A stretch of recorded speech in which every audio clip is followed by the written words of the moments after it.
والدین کے لیے کس حد تک ضروری ہے کہ وہ اپنے بچوں کو نماز کے بارے میں ترغیب دیں، اور یہی جو آپ کہہ رہے ہیں کہ اللہ اکبر کہنے کے بعد کیا کیا پڑھنا ہے رکوع میں، سجدے میں، یہ کتنی یہ اصل ذمہ داری والدین سے شروع ہوتی ہے؟ یہ آپ کا بہت خوبصورت سوال ہے، اور یہ ناظرین کے لیے بھی بہت ضروری ہے کہ اصل ہم بچوں میں دیکھیں، ہر ایک والدین یہ چاہتا ہے کہ میرا بچہ نمازی ہو، میرا بچہ سچ بولے، میرا بچہ جھوٹ نہ بولے، لیکن انسان اپنا دیکھے کہ اپنی ذمہ داریاں کتنی ہیں، کہ وہ خود نماز پڑھتا ہے، خود وہ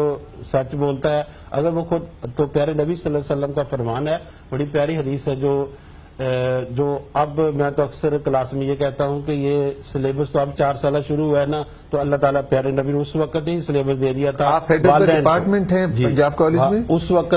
وقت ہی سلیبس دے دیا تھا کہ نماز کے بارے میں دیا، اپنے والدین کو دیا، والدین کے پکڑایا کہ یہ لو سلیبس، اسے پورا کرو۔ اور پیارے نبی کی حدیث ہے، مرو سبیان صلات، اپنے بچوں کو نماز کا حکم دو،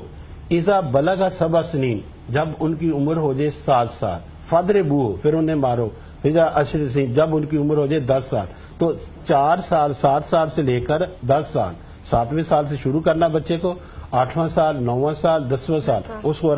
نماز سکھانی ہے، نماز کی عادت ڈالنی ہے۔ 10ویں سال میں پھر آپ نے اس کا امتحان لینا ہے۔ جس طرح ہم 4 سالہ کورس کے بعد ہم امتحان لیتے ہیں، تو پھر آپ والدین کو کہا کہ اپنے بچے کا امتحان لینا ہے کہ بچہ خود نماز کے لیے جاتا ہے، خود نماز کا عادی ہو گیا ہے، اسے نماز آتی ہے، اور اگر نماز ترجمے کے ساتھ آپ اپنے بچے کو سکھا دیں تو وہ اس کے لیے پوری عمر کا ایک تحفہ مل جاتا ہے کہ جس سے والدین کو تو اسی میں ہم کوتاہی ہوتی ہے کہ ہمیں یہ پتہ ہی نہیں ہے کہ ہمارا سلیبس کیا دیا ہوا۔ تو یہ پیارے نبی نے بریک اپ دیا ہے، سلیبس دیا ہے کہ یہ سلیبس ہے، ذرا مکمل کروا دو۔ تو آپ میری ناظرین سے یہ ہے کہ اپنے والدین دیکھیں کہ اپنے بچوں کو کس نے یہ سلیبس